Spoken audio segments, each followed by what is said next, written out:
okay, did you have a character that you hated, but you either hated writing this character, but you knew you had to write it, or you hated this character, but you loved to hate this character?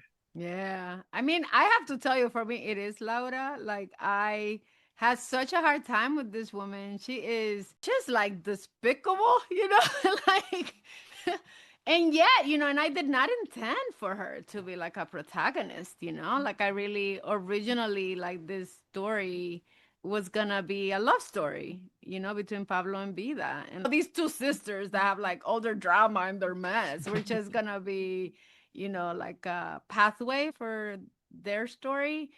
And so, just this is the nature of writing a novel, is that like things kind of change and shift. And I realized that it was going to be this kind of like these four main characters. And the story shifted once again, where it was like, oh no, the story really is about these two sisters. Mhm. But Vida and Pablo being like such critical elements of the book, of course, for all the reasons you said, Yeah. is, I think for me, it was one of those things where I had to give in to, the story itself, and like the story being centrally concerned with this woman who's just, I'm telling you, a lot was hard because there were moments where, like, my goodness, I can't even spoil it. But I was like, there's this scene where like a hurricane is happening, and there's this moment of like heartlessness that I was like, Laura, what is happening? And even though I know your readers are gonna be like, aren't you writing it, you psycho?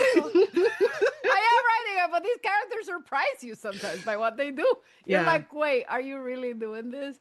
So she was definitely someone that I feel like stretched me as a Mm. writer, because Mhm. I'm not like, I just don't want to spend time with people like that in my Yeah. real life. And in Yeah. fiction, it's like sometimes we don't get to choose which characters we're going to be living with for years at a Right, time. right.